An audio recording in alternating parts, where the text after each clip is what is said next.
He wear no shoe shine. Hey, come find a seat. Yeah, you guys are welcome to move up. There's no assigned seat, so if you want to sit anywhere, you're welcome to. Awesome. All right. How was lunch, everyone? It was good. Oh, I love Arizona food. Goodness gracious. They have the best food. That's like one of the favorite things that Travis and I love about Arizona. So I have the honor to introduce someone who is phenomenal on our team. He is the digital strategist. He has been the longest partner on our team. He's awesome. He has truly changed the way that we're able to funnel in clients through social media and our online presence. And you know, he truly is what it means to be next gen. He truly is innovative. He will take things that people are doing in different industry, different concepts, and he will make them into a whole new thing that no one's ever seen before. I love how innovative he is. He is so fun. It's been very interesting over the years. We've been so contrasted in our opinions, our personalities, our archetypes, but as the years have gone by, we've actually become closer together, and we've gotten more and more in sync and helping balance each other's energy. He is the truest magician I've ever met, and I really struggled with my magician. I would make a spreadsheet, and I would always send it to him. I'm like, look what I created. He's like, oh my God. He's like, you did great. I love it. And he's just the biggest cheerleader, and I love him so much. I still remember when he's like, Minky, I have a gift for you. I was like, okay, what is it? And he said, pull up your website. I was like, okay. And this is what I pulled up on my website. Will you pull that up, Paul? He said, you know stories, right? You guys know stories on social media? So he said, I made stories for your website. So this is my first story.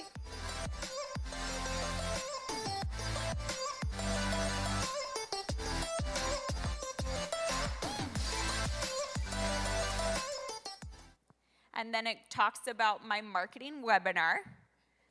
Go to the next one. And then all of our events. And then the next one. And my pageant and the foundation. And our marketing group. And then all the ways to connect with me. So he said, Kinsey and I have teamed up. She did the design aspect, came up with all the slides, and I created them on your web. And he said, this is the next big thing, and I was super excited to beta launch it with you. And the greatest thing is he has passed that innovation on to our clients now. So not only do our clients get websites when they work with us, and a phenomenal website, they get their own web stories so that they can direct exactly where they want them to go on the website. How awesome is that, guys? Being able to control the user experience. Frank is phenomenal. You guys are going to want to learn from him. He is a phenomenal friend, speaker, and coach. And I'm honored to have him in our life and in our business. So if you'd all get on your feet and welcome up Frank.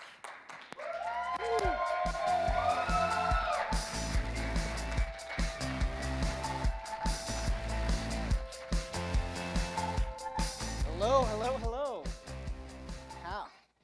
How's everyone doing after lunch? I love the living the dream part. So what I love about the web stories part of the story is that when we're looking like digitally, like how does somebody, scale and figure out the internet, it all comes down to innovation of some kind, taking ideas and concepts from different fields or different ways of doing and applying it to our own businesses in ways that have profound impact, and someone goes like, holy crap, these people have their stuff together. And in fact, it was in 2010 that I was sitting in a boardroom, or standing, presenting rather, to the CEOs, or the CEO, the entire executive team laid out across this big, huge wooden table. It's probably like bigger than this stage for a multi-billion-dollar manufacturing company in Montreal, Canada, and they were sitting there avidly taking notes and avidly listening, like just filling like to the point where they were trying to fill every little piece of paper, because this kid is explaining this tiny little website in 2010 called Facebook, and trying to help them with their problem of being tied down to brick and mortar retail, in their case PetSmart and Petco, and how they could go there. So I'm Frank Wazzetter, and I'm a digital strategist and website designer. So, and recently minted, author for entrepreneur.com. And we help small businesses and brands figure out the internet, scale on the internet via like just saying, hey, this is how you piece everything together. This is how you actually gain momentum in order to rapidly scale and become a market leader. Because what we found is that while most people understand the power of the internet, especially in 2021 after COVID, what they haven't figured out yet is how to make it work to the level they want. And it was that exact point that I was sitting in the boardroom in Canada. Now, the story didn't start there, all right? I wish I could just drop into the boardroom and be like, woohoo, I'm cool.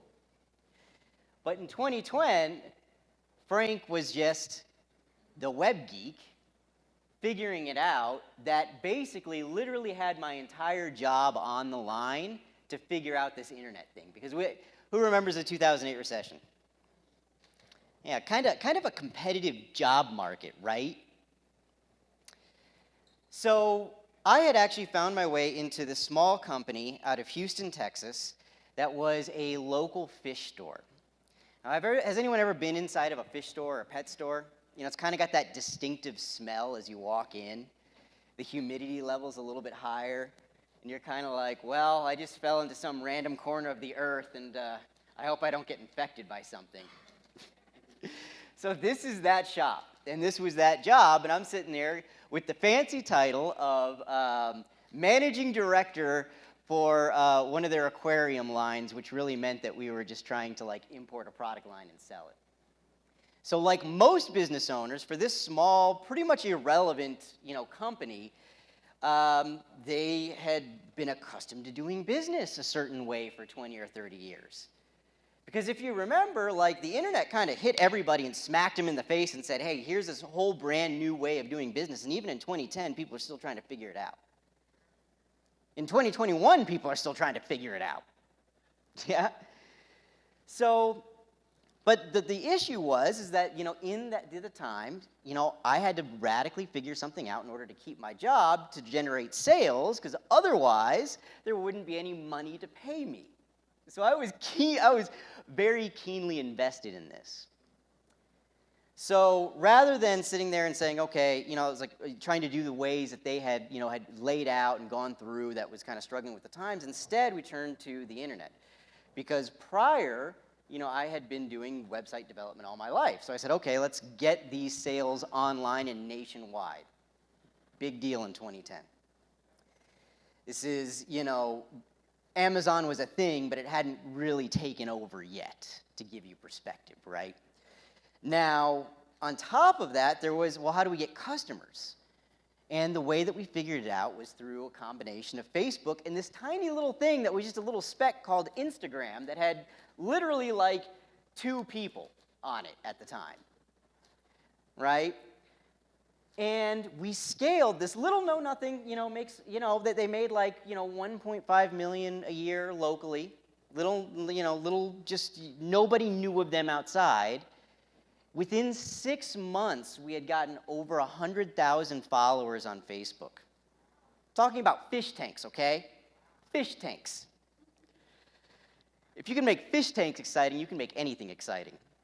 I promise. So this company just now, all of a sudden, became internationally renowned. It led to publications in magazines. It led to business opportunities and a whole, actually scaling up this little division with a made-up title into something real.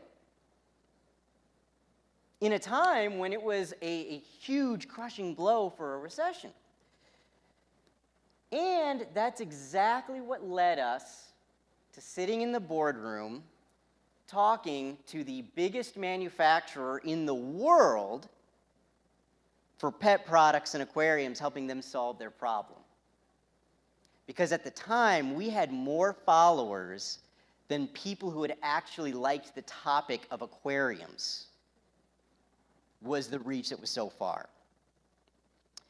And the result of those meetings is that we helped that manufacturer launch their most successful aquarium product ever. It's called the Fluval line. And if you look in any Petco or PetSmart today, you will literally see copy products and that product on every shelf. And the innovation came down to connecting it via the internet and making a brand story. So making it visual. People could actually see like a picture of this idyllic thing that was going to actually sit on their desktop when they got home. So who would like to know how you can take the exact same tactics and the exact same formulas that scaled a local business into an international sensation and created the most successful product line ever for $1 billion company? Like it. All right. So to do this, you're going to have to understand what the internet does. So to do that, you're going to have to stand up, and we're going to we have an athletic exercise here. You gotta, you might want to stretch out a little bit after, for lunch. Limber up because you guys are going to be running around. So how many people do you figure is in this room? How many people? About 40, 37? That's a very precise number. He's counting over here. All right. So now you guys you're pretty much all entrepreneurial, right? Yeah? Man, with that level of enthusiasm, you're probably bad entrepreneurs. Just calling it as I see it. So I'm going to give you an opportunity to redeem yourself. So 37 people in the room. I figure 90 seconds should be enough. So your objective is to pitch what you do and your business to every person in this room within 1 minute and 30 seconds. So we'll see how you do. Let's get a little countdown, right? Well, if you do it, then I will give you a $20,000 website. Okay? Yeah, write it down. Go for it. All right, so everyone at the event, pitch them and see if you can close a deal in 1 minute and 30 seconds. All right, are we ready? Let's go when the music cues. Go.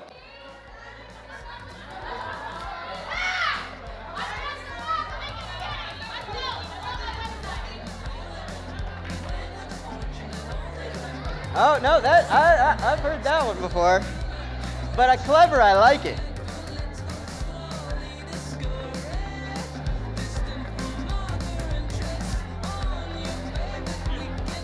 Yeah, I do, but it's my advantage, not yours.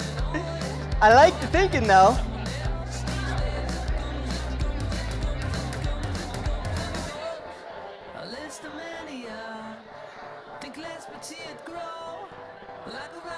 You got about 45 seconds.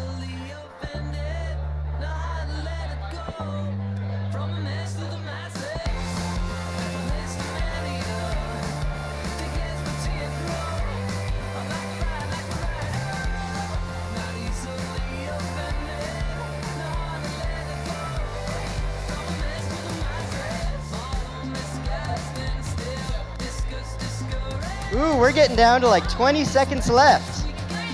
Yeah. Okay. Cool. You got 5 seconds left. 4, 3, 2, 1. All right.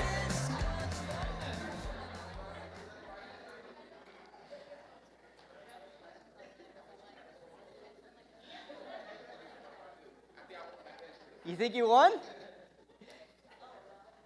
All right. So what did we learn from that? We got him. So did anyone actually get an appointment scheduled with somebody to actually get some business done? A Calendly link? Hey man, I think you might be the first one to get an appointment set from this little challenge.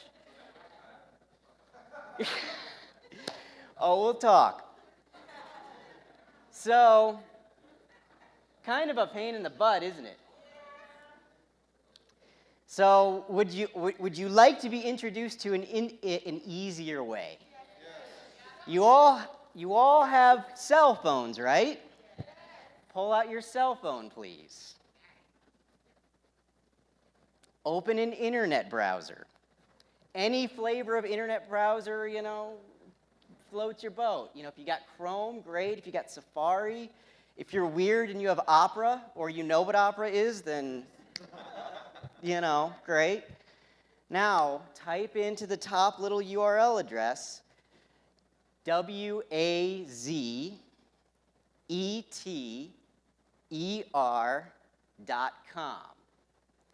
That's wazeter.com.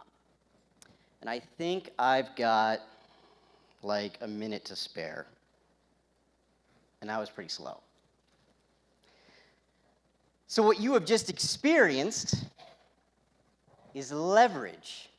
And leverage is the key to the internet. This is literally how all of it works, okay? So when you are having a conversation with someone, is it physically possible for you to have the same quality conversation with somebody else? No. You can't, right? Some of us like to think that we can, and we just have a bunch of crappy conversations. If you ever say that you're a multitasker, I'm like, I used to think that way too, but really it's just I do a bunch of crappy things at the same time, and none of it ever pans out, right? So we call that one-to-one leverage. You're having one conversation at the time. You put in the work once, you have one result. So whatever that result may be, whether that's them saying, go take a hike, or saying, hey, I want to have a strategy session with you, I want to buy the product, I want to talk again, whatever it may be. One-to-one. Now, does that sound like a very time-consuming way to build a business? Yeah. Because how many conversations do you think you can physically handle one-on-one in a day?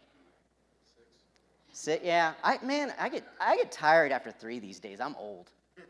After 3, I'm kind of like, don't want to deal, right? Now, can you do that every day, in, day out, 24/7, 365, have nothing to do but conversations again and again and again? No. You can't. Yeah, it's just not physically possible. So, when you make a post on social media, when you make a Facebook post, can we say that 2 likes is a reasonable expectation even if our social media sucks? Yeah. We can at least get a sympathy like from mom and dad, right? You can like your own post. Yeah, I know ourselves. We got 3, so 3s are reasonable, right? 3s are reasonable expectation. Yourself, mom, and dad. That's 1 to 3 leverage. You've now had 3 conversations simultaneously for effort that you did once. So again, conversation, one-to-one leverage. Going and making a post, and even having the bare minimum 3 people like it, 1 to 3 leverage, because now you've had a conversation, right? If you make a blog post on your website, and 1 person a day, just 1 person, can we agree that 1 person is a pretty, reasonable expectation? Yeah. What leverage would that be? Yeah, 1 person per day on your site. It'd be 1 to 365. Right? Because 1 to 365. 365 times somebody has read whatever it is on there that has now replaced the conversation that you had to have. Now, if the conversation's crappy on your website, that's a whole different story, right? We at least want to, try to have some quality conversation, but that's the key of the internet. Is how do you put in the work once and get continual results again and again and again from? And that is your only objective. This is the only thing that you care about. Because over time, things marinate. Who here has seen the Mississippi River? Or heard of it, maybe seen a picture with the fantastic thing called the internet? If you don't know what I'm talking about, you can use the same technology I described before to see the Mississippi River and give someone else leverage for the photographer who took the picture. So how does the Mississippi River become the Mississippi River, though? If you've been here, you can't cheat. Don't ruin it for everyone else. The largest river in North America, right? It literally holds just some ridiculous percentage, like 40% of the fresh water comes from the Mississippi River, and then the rest is in the Great Lakes. So where would the source of the Mississippi River be? What would that be? What on God's green earth could possibly power that much water that's so big that a cruise ship can actually go up the river? We're all familiar with cruise ships, right? Really big boats. People often miss them. You don't want to miss the internet boat. Anyone got any guesses for what the source of the Mississippi River is? What was it? Gravity? So that you're saying the Earth is like this? The ocean? Okay. See, I get a lot of people say it must be another big source of water, right? The ocean, the Great Lakes, things like that. The water in the Mississippi moves so fast that you have to actually be going about 3 miles an hour northward to just stand still. So all of us swimming in this thing would be swept away almost instantaneously. Michael Phelps maybe gets 10 seconds of staying still. And the source of all this is a tiny little puddle of water called Lake Itasca in northern Minnesota. It's so irrelevant that you could just see little kids splashing around in it like toddlers, knowing at threat of being swept out to sea. And there's certainly no cruise ships at that point in the river. Or if they are, then they're there very permanently. So how does it become the biggest river in the world, or in the United States, not the world? Traction. Yeah. Thousands and thousands and thousands of tributaries. So thousands and thousands and thousands of other sources of water contribute to the Mississippi being the Mississippi. So why is the Gila River here not the Mississippi River? Yeah. It doesn't have enough sources. So that's the exact same thing with your business. The only difference between your business and one that is a billion plus is that they have more sources of water. They have more avenues of traffic, we call it in the internet world, right? More eyeballs, more exposure. Whether that's a team of 7 million salespeople, or that's being clever through the internet. I would probably recommend the second option for most people, because it's considerably less expensive and high maintenance. So, this is fundamentally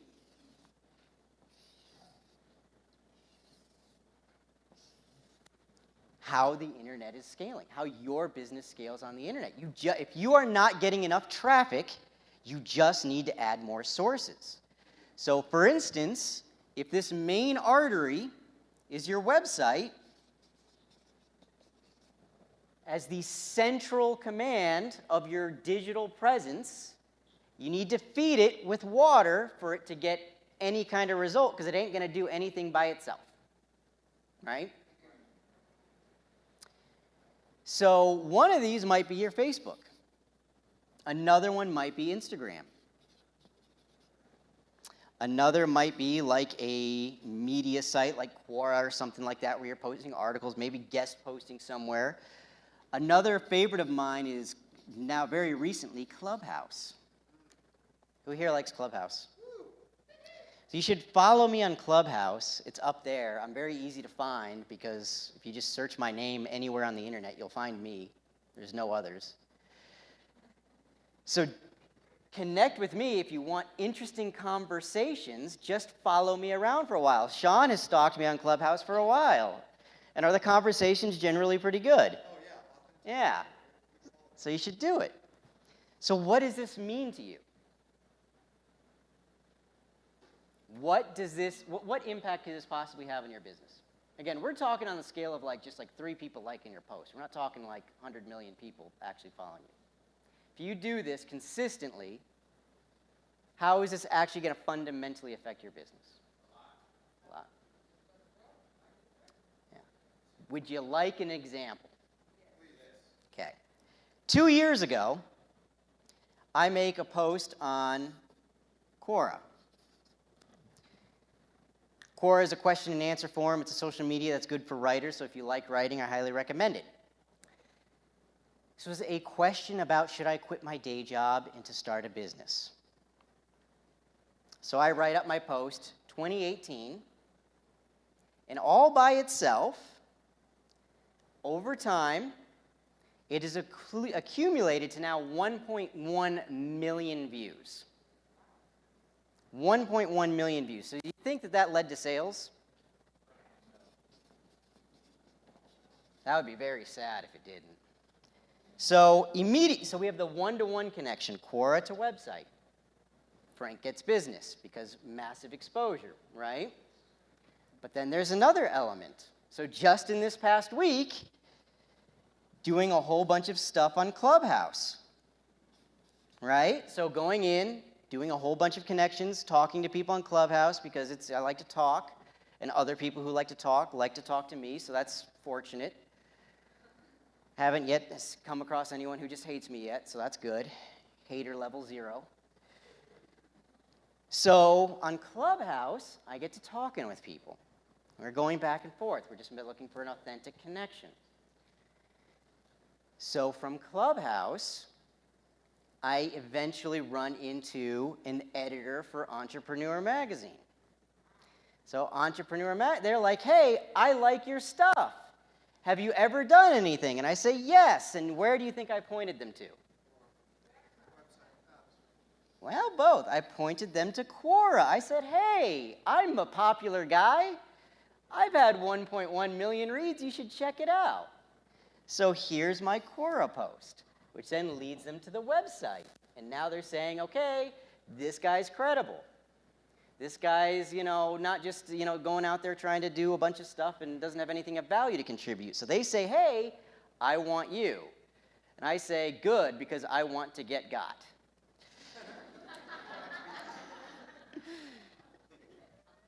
So, Entrepreneur says, yes, let's start dating. So we start to date. Now, Entrepreneur is going out. And then guess what? Now I talk on Clubhouse again. And more people are like, wow, that happened? Let me go check out that Quora post, and let me go check out your website. And then they're going, hey, I think that you're a swell guy. I would like to do business with you. And I say, I like being swell, so let's do business. And the cycle repeats. So now do you think exposure from Entrepreneur is going to be a good thing or a bad thing for my business? Good thing, yeah? So do you think that spending 30 minutes to make a post on Quora 2 years ago was worth my time? Yeah.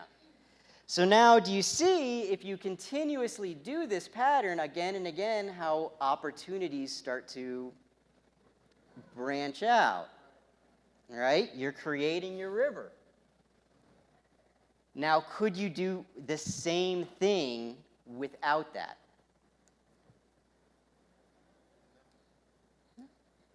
Yeah, if you hustle pretty hard, you probably could, right? But is it a heck of a lot easier to have social proof? heck of a lot easier to have other tools working for you? You think you could talk to more people more meaningfully and start like deeper conversations just doing this basic thing? So can you actually post on social media? Yes. Fantastic. This is all the game is, okay? It's not any more complicated than this. You know, yeah, you're going to get into questions about like quality. Yeah, you get into questions of like, you know, we all start at one, we all suck at it when we start, okay? I promise you, you don't want to see the other articles that went into the one that happened to get 1.1 million reads. They're probably pretty boring. But you got to consistently do it, because if you don't, it's not going to matter. Any of the other stuff is not going to matter because you're not using the tools that are available to you. This is literally why a billion-dollar company is sitting there like in 2010 going,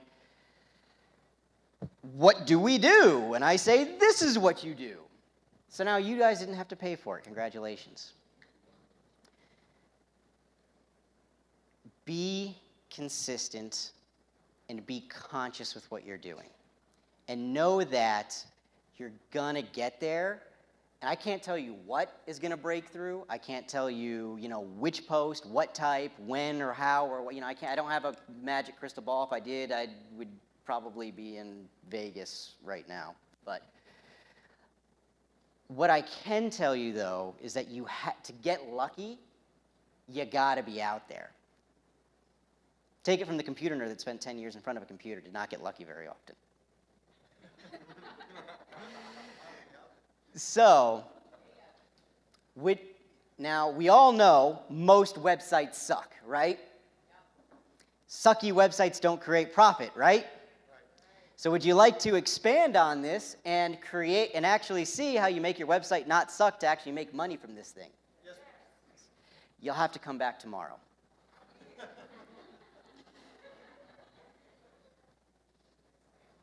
So it's my deepest pleasure to welcome back to the stage someone who's been a very close friend of mine, someone that's been a very, like just real in the trenches, you know, like business partner.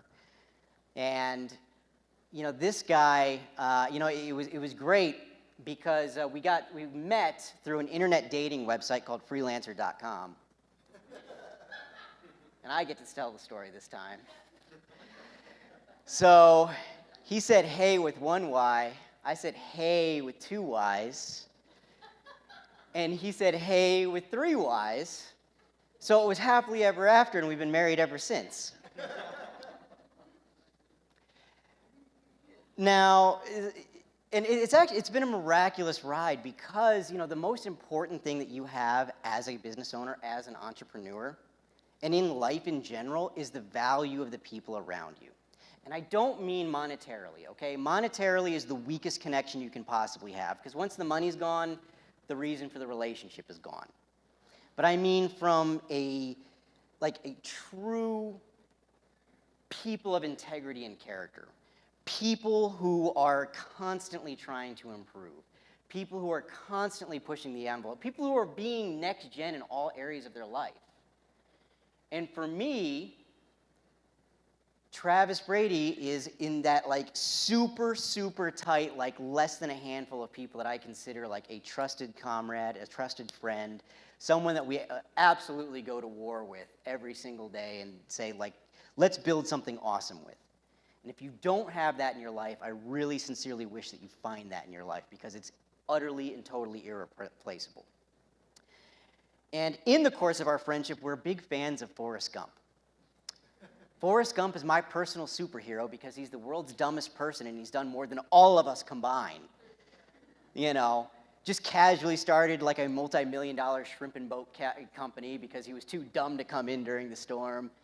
Met the president like 5 times, you know, ping pong champion just because. So, and there's a favorite, you know, line there. You know, I want you to kind of get up so we can reintroduce my best good friend,